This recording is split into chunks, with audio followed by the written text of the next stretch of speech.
우리 11월의 말씀을 한번 보겠습니다. 시작. 이르되 주 예수를 믿으라. 그리하면 너와 네 집이 구원을 받으리라 하고, 우리가 잘 알고 있는 말씀이지만 이 말씀 속에 담겨진 의미 굉장히 중요한 내용들인데, 사실은 월삭 예배 때 말씀을 나누면서 은혜를 나눴어요. 월삭 예배 때 나오셨더라면 더 은혜가 됐을 텐데 다음에 많이들 나오시기 바랍니다.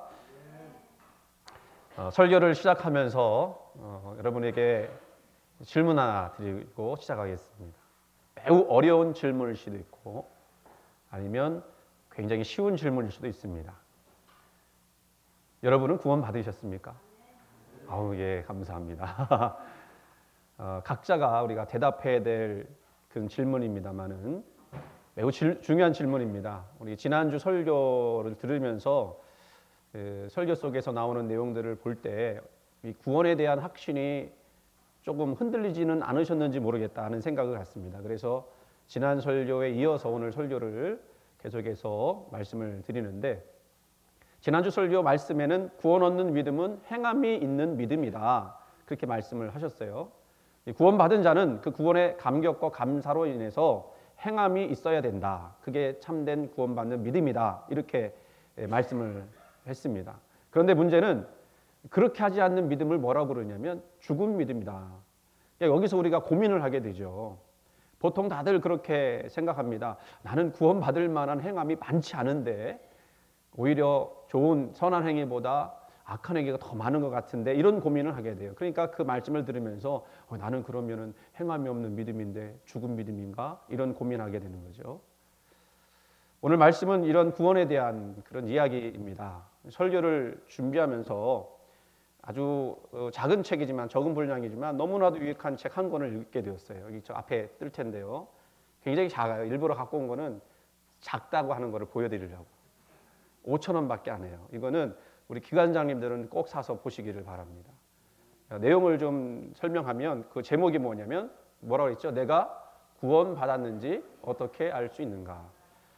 존 오트버그라고 하는 목사님이 지으신 책이고, 그리고 이거를 좀 확장해서 쓴 책이 인생 영생이 되다. 굉장히 그 제목이 멋있죠?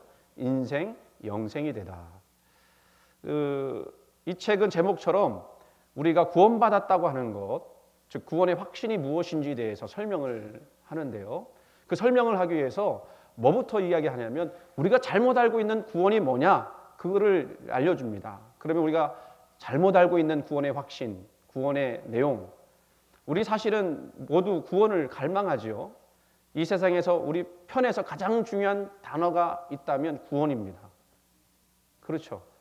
여러분이 아무리 많은 걸 가지고 있다 할지라도 구원받지 못했다, 아무리 높은 지위에 올라갔을지라도 구원받지 못했다, 그럼 무슨 소용이 있겠어요? 어리석은 부자와 같이 후회할 수밖에 없죠. 그렇게 중요한 단어가 구원인데, 구원을 받았다고 하는 것은 결국 천국행이고, 구원받지 못했다고 하는 것은 결국 어디예요? 천국행의 반대, 지옥행입니다. 우리가 천국이 있고 지옥이 있다는 것을 분명하게 믿는다면, 사실 그것은 우리 하나님께서 우리 양심 속에서 이미 부어주신 거예요. 하나님을 안 믿는 사람도 지옥이 있다는 것을 대충 압니다. 왜? 내 마음이 지옥을 경험할 때 그 지옥이 지옥인 것을 알기 때문에.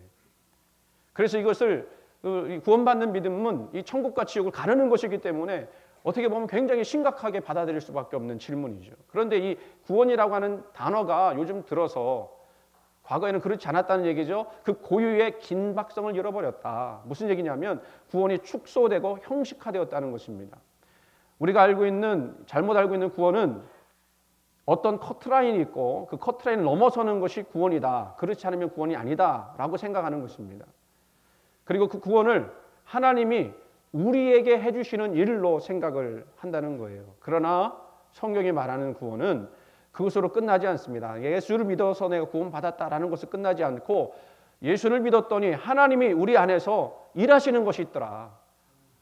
하나님이 우리 안에서 일하시는 것을 구원이라고 말씀드릴 수 있습니다. 여기서 중요한 것은 안에서라는 단어예요. 구원은 우리 밖에서 이루어지는 것이 아니라 어디서 이루어지는 거예요?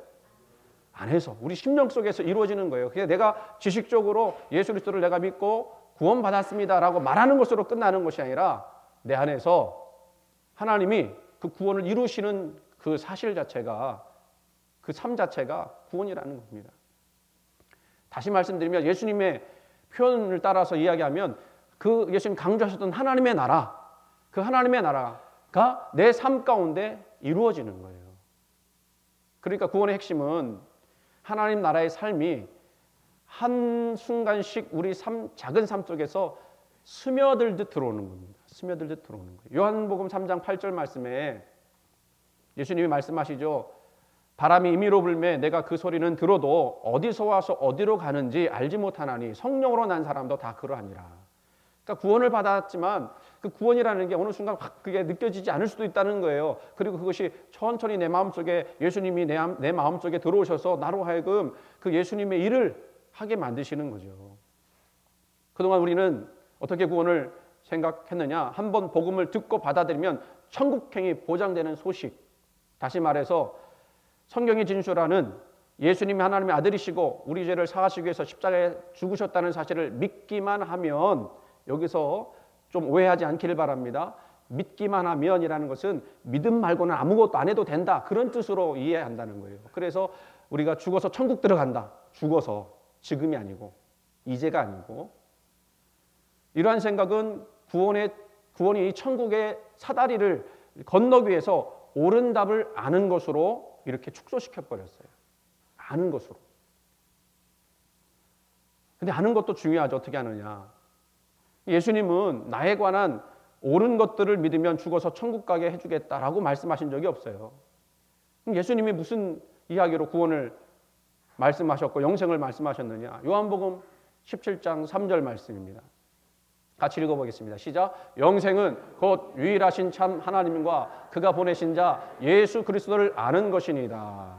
아멘. 여기 아는 것이 나오죠. 영생은 그러니까 뭐를 아는 거예요? 누구를 아는 거예요? 하나님을 아는 거예요. 이 말씀이 너무나도 당연한 것 같은데 주의해서 보아야 할 것이 있습니다. 영생이란 하나님에 관해서 아는 것이 아니고요. 누구를 아는 거예요? 하나님을 아는 거. 여러분은 저에 대해서 알죠? 그죠? 저에 대해서 압니까? 저를 아십니까? 저를 아시죠? 저에 대해서 아는 사람들, 객관적인 타이틀, 프로필을 보고 아는 거죠. 해왔계 담임 목사고, 나이는 몇 살이고, 그리고 가정은 어떻게 되고, 취미는 뭐, 이거는 아는 거예요. 관해서 아는 거예요. 하지만 여러분은 설명은 잘 하지 못하지만 나를 아십니다. 왜? 나하고 어떻게 봤기 때문에? 부딪혀 봤기 때문에. 이해가 되시죠? 안 돼요? 하나님을 아는 것은 은혜의 선물로 내가 그분의 사랑하는 친구가 되었다는 사실을 아는 거예요. 그래서 그 삶 가운데서 풍성한 삶을 살고 감사로 흠뻑 젖은 삶을 살고 하나님과 늘 동행하는 삶. 그래서 여기서 강조한 것이 무엇이냐? 영생이란 단지 옳은 것만을 아는 것이 아니라 하나님과 함께하는 삶 전체를 우리가 구원이다, 이렇게 말하는 거예요. 그리고 영생을요, 이렇게 말할 수 있습니다. 네 가지로 표현할 수 있어요. 하나님과 함께하는 삶, 하나님을 위한 삶, 하나님 보호 아래에 있는 삶, 그리고 하나님의 능력으로 사는 삶. 이건 아는 지식이 아니잖아요. 관해서 아는 것이 아니라 하나님과 함께 살면서 경험하는 것들이에요. 그래서 구원은 단 한 번 구원에 대한 믿음을 내가 믿기로 작정했다고 끝나는 것이 아니고 내 삶 속에서 모든 부분 속에서 하나님을 발견하고 나와 하나님을 분리하지 않는 거예요. 내가 어딜 가나 하나님이 나와 함께 하신다는 사실을 깨닫고 그 하나님과 동행하면서 그 하나님의 사랑과 그 풍성한 은혜를 날마다 누리는 것입니다. 이렇게 말씀드리니까 여러분 안심이 되시죠? 예? 그죠? 여러분 하나님을 사랑하시잖아요. 그렇죠? 사랑하는데 그 사랑이 부족해서 때로는 죄를 짓기도 하고 때로는 넘어지기도 하고 그래도 하나님 사랑 가운데 있잖아요. 그러면 여러분 그게 구원의 삶을 이루는 거예요. 구원을 이루어 나가는 거예요. 그러니까 영생은 또 구원은 죽은 뒤에만 보험금을 타는 어떤 보험 증서가 아닌 성부와 성자와 성령 사이에서 이루어지는 더없이 풍성하고 기쁨 넘치는 교제. 이게 구원이에요. 이게 구원받은 자의 삶의 모습인 것입니다. 그리고 여기서 자연스러운 순종이 나오고요. 순종은 억지로 하라는 게 아니고 왜 교회 오면 목사님이 저부터 그러잖아요. 뭐 하라, 이거 하라, 저거 하라.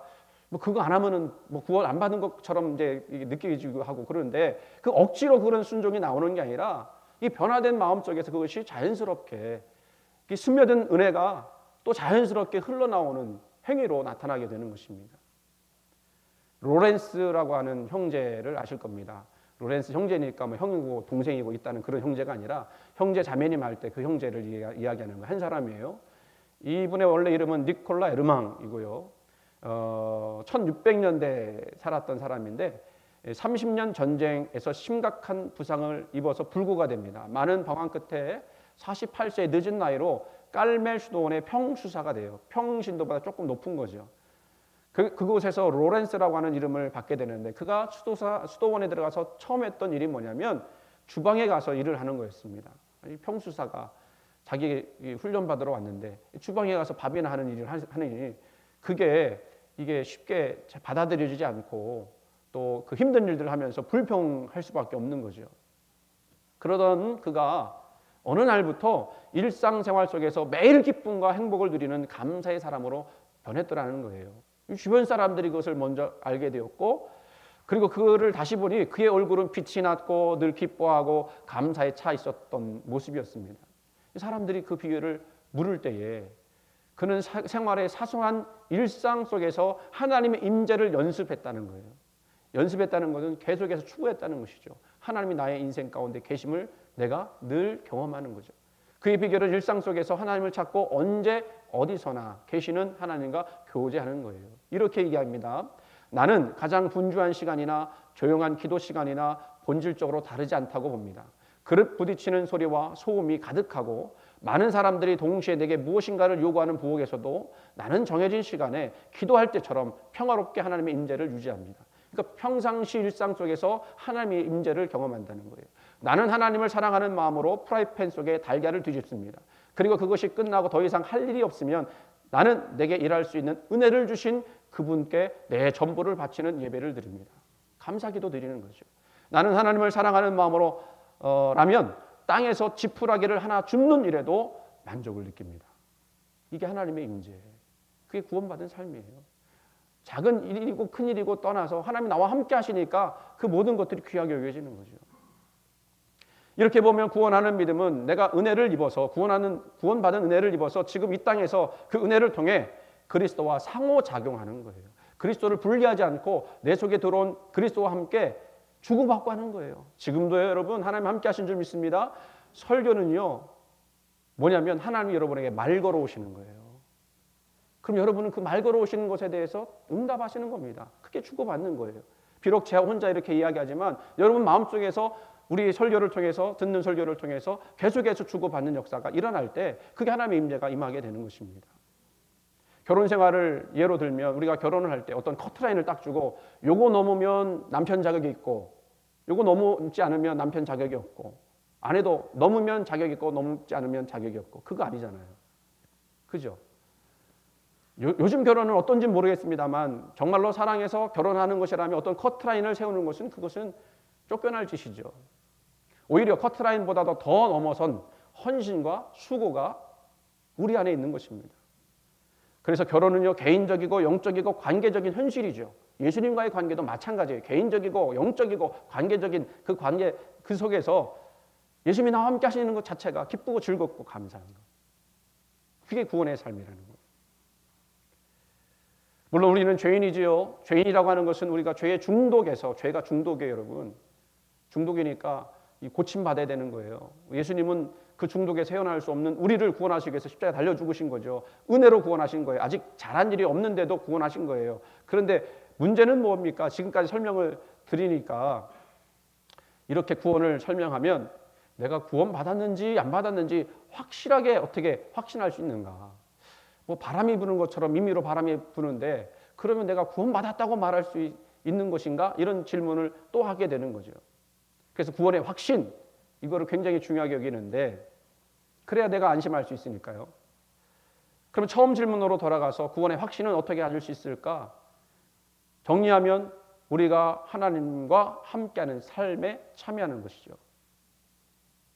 또 근데 질문이 생겨요. 또 구원의 확신이 또 흔들리는 부분이죠. 날마다 하나님과 함께하면 좋겠지만 날마다 그런 건 아닌 것 같거든요. 어떤 때는 막 믿음이 좋아갖고요. 모든 것이 다 은혜가 돼요. 막 찬송도 열심히 부르고 막 기도도 뜨겁게 하고. 근데 어느 날은 그 믿음이 떨어졌어. 그래갖고는 말씀도 들어오지도 않고 그냥 노는 것이 좋고 그리고 기도해도 기도가 안 되는. 문제는 뭐냐면 내가 믿음 좋을 때 만약에 하나님께로 가면 구원받지만 믿음이 떨어져서 실패했을 때에 내가 죽으면 어떻게 돼요? 혹시라도 지옥 가는 건 아닌가? 이런 생각이 드는 거죠. 구원을 받느냐 못 받느냐 그것이 문제로다. 그 해답을 오늘 로마서 8장에서 주고 있는데요. 로마서 8장은 구원받은 자의 삶이 어떠한지를 보여주는 말씀이죠. 1절 말씀 보면 그러므로라고 시작했습니다. 그러므로 이제 그리스도 예수 안에 있는 자에게는 결코 정죄함이 없나니 이렇게 말씀했어요. 그러므로라고 하는 이 말은 7장에 이어서 쓴다는 말씀이죠. 그 7장은 어떤 내용인지 아시죠, 여러분? 죄 가운데서 신음하는 인간의 적나라한 모습, 아직 구원을 알지 못하고 하나님을 삶 속에 모시지 않는 자의 그 비극을 7장에서 이야기하는 거예요. 바울이 뭐라고 해서 나는 죄인 중에 괴수다. 이 사망의 몸에서 누가 나를 건져내랴. 그러면서 죄에 관한 그 중독, 그 죄의 힘, 죄의 능력 이런 것들을 이야기했습니다. 그런데 8장 1절로 넘어가서는 이제 새로운 소식이 있다는 거예요. 언제? 지금 그리스도 예수 안에 있는 자에게는 결코 정죄함이 없다. 2절은 더 한층 확장해 설명합니다. 이는 그리스도 예수 안에 있는 생명의 성령의 법이 죄와 사망의 법에서 너를 해방하였습니다. 이 말씀을 종합해 보면요, 그리스도 안에 있는 자, 이건 그리스도와 연합한 삶을 이야기하는 거죠. 그 신자는 죄 때문에 받게 될 정죄와 사망의 형벌에서 벗어나서 구원의 삶을 이루게 된다는 뜻이에요. 그러니까 내가 인간이기 때문에 나도 모르게 죄를 지을 수도 있어요. 그러나 나는 죄였지만 그 죄를 짓는 순간 깨닫습니다. 이게 죄구나.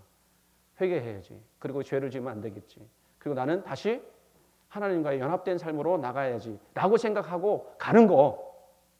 그게 비록 나는 부족한 모습이지만 생명의 성령의 법이 나를 구원받은 자로서 이끌어 나가신다는 거예요. 이거를 우리 장로교에서는 견인이라는 그런 표현으로 쓰는데 어쨌든 그 말씀을 잘 보시면 1절과 2절 속에 반복되는 말씀이 있습니다. 그게 뭐냐? 그리스도 예수 안에 있는 자, 또 그리스도 예수 안에 있는 생명 이렇게 얘기해요.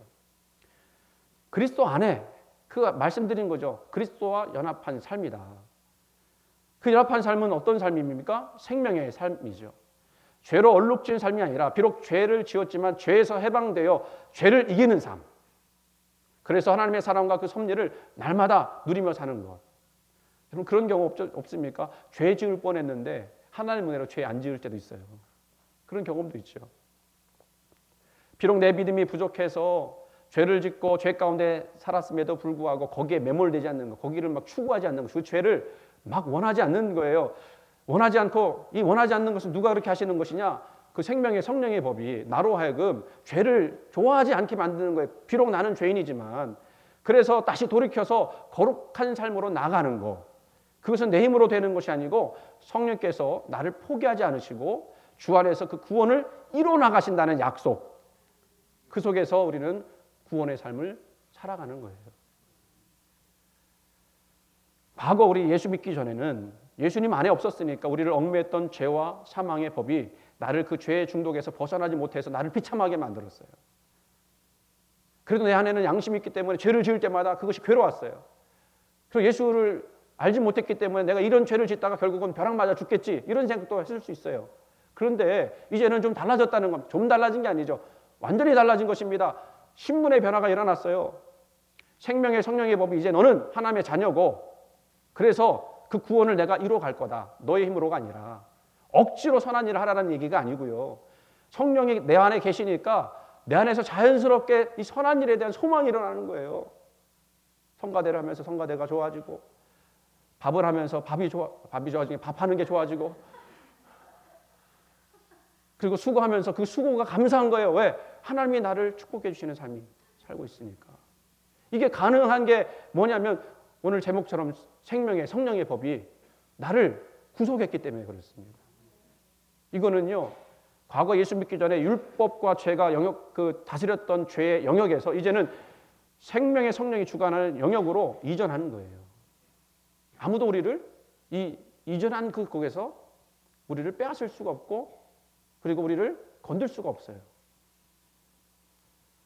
그래서 성령을 따라 사는 신자의 삶은 불신자와 다른 삶을 살 수밖에 없는 거죠. 왜 그렇습니까? 성령 안에 사는 사람들은 은혜와 의가 지배하기 때문에 내 인생에 새 질서가 들어오는 거예요. 과거의 질서는 이제 버려버리고 새 질서가 나 안에 들어오게 된 것입니다. 그래서 구원받은 사람들은요, 생명과 화평을 생각하고요, 하나님의 법을 따르면서 하나님을 기쁘시게 하는 삶을 살아가는 사람입니다. 이게 로마서의 지금 8장에 나오는 것들이에요. 삶이 변화되었고 더 나아가서는 행함이 변하게 된 거예요. 오늘 본문을 좀 더 이해하기 쉽게 제가 예를 하나 들어보겠습니다. 여러분도 잘 아시는 탤런트 중에 차인표하고 신내라라고 하는 부부가 있죠. 아주 독실한 크리스찬입니다. 모범적인 스타 부부입니다. 차인표 신내라 부부에게는 본인들이 낳은 자녀도 있지만 우리가 그러죠. 가슴으로 낳은 아이들도 있어요. 입양한 아이들도 있어요. 이름이 예은이가 아니라 예은이, 예진이, 예쁜 이름을 가진 여자아이들이었습니다. 이 부부는요, 이 아이를 공개 입양했어요. 입양했다. 그리고 아이들한테 너희들은 입양된 자녀들이다. 이렇게 얘기한 거예요. 이렇게 입양하게 된 것에는 그 신혜라 씨의 적극적인 그 마음 때문이었습니다. 신혜라 씨는 그 입양에 대해서 이렇게 얘기해요. 입양은 가족을 만나는 또 다른 방법이다. 가족을 만나는 또 다른 방법. 우리가 가족들이 많이 있잖아요. 자연적인 출생을 통해서 가족을 이루지만 그런 가족만 있는 게 아니라 이렇게 새로운 그 삶으로 들어오도록 입양하는 것도 가족이다라는 거예요. 그런데요, 이 안타까운 일이, 가슴 아픈 일이 벌어졌어요. 뭐냐면 그 예진이가 어느 정도 클 때에 공개 입양을 했기 때문에 다른 아이들도 알고 다른 그 엄마들도 아는 거예요. 근데 이게 예진이가 입양됐다는 걸 알고 다른 친구들이 뭐라고 그 아이한테 그러냐면 너는 버려진 아이야. 그런 충격적인 말을 하는 거예요. 제가 볼 때는 그 아이가 그렇게 얘기한 게 아니라 누가 그렇게 얘기했을까? 그 엄마가 그렇게 얘기했겠죠. 못된 엄마죠. 버려진 아이를 데려왔다 이렇게. 그 얘기를 듣고 와서 애가 막 엉엉 우는데 이 신혜라 씨가 그 아이를 붙잡고 뭐라고 그러냐면 이게 참 놀라운 얘기예요. 뭐 앞에 설명들이 있는데 이렇게 얘기합니다. 너는 버려진 아이가 아니라 지켜진 아이다. 너를 낳은 엄마가 너를 포기하고 우리 알잖아요. 지워버릴 수도 있지만 너를 이 세상에 태어나기까지 그 엄마가 너를 끝까지 지켜줬기 때문에 너는 태어난 아이야. 그래서 너는 버려진 아이가 아니라 무슨 아이? 지켜진 아이. 정말 감동적인 얘기 아닙니까? 그 말 한마디에 그 아이들은 어떤 생각을 갖게 되었을까요? 내가 누구인지에 대한 생각, 그리고 자신의 삶을 바라보는 태도, 이런 것들이 완전하게 바뀌지 않았습니까? 지켜진 아이로서, 구원받은 아이로서 행복하고 기쁨의 삶을 살아가고 있으리라 믿습니다. 이런 모습이 바로 우리가 생명의 성령 안에서 사는 모습인 거예요. 아직 우리가 구원받지 못했을 때는 버려진 아이, 버려진 존재, 그리고 지옥 갈 인생이었습니다만은, 쓸모없는 인생이었습니다만은, 그리고 어떤 목적도 가질 수 없는 인생이었습니다만은, 그것을 우리가 성경 표현대로 하면 죄와 사망의 법에서 얽매인 존재였죠. 그런데 이제 우리가 예수 그리스도의 믿음으로 내 안에 성령님이 오셔서 우리를 이제는 그 생명의 성령의 법으로 이끌어 가시면서 말씀하십니다. 너는 버려진 존재가 아니라 지켜진 존재이고 구원받은 존재다. 정말 놀라운 일 아닙니까? 여러분 버림받은 존재가 아니에요. 여러분 지켜지고 있고요. 보호받고 있고요. 인도받고 있고요. 사랑받고 있는 존재예요. 이거를 날마다 깨닫고 나가는 게 그게 구원인 거예요. 그래서 내가 구원받았다고 하는 것은 단순히 내가 예수를 믿었다라는 진술로 끝나는 게 아니고 말로 끝나는 게 아니라 내 삶 속에서 그 삶을 살아가는 거. 그러면 당연히 우리의 삶이 변화되겠죠. 그래서 행함이 없는 믿음은 죽은 믿음이라는 말이 거기와 연결해서 볼 때에 우리를 막 무섭게 하기 위해서 하는 말씀이 아니라 정말 변화됐다면 우리 삶이 바뀌어야 되지 않겠느냐는 권면의 말씀인 거죠. 마치 신혜라 씨가 입양한 자녀에게 알려주듯이 성령님이 끊임없이 우리에게 말씀하시는 거예요. 너는 하나님이 지켜주시는 존재, 구원하시는 존재. 그렇게 성령님이 우리를 격려하시고 살아갈 힘과 능력을 주시는 거죠. 그게 바로 성령님의 인치심이라고 얘기합니다. 인쳤다는 얘기는 뭔지 아시죠?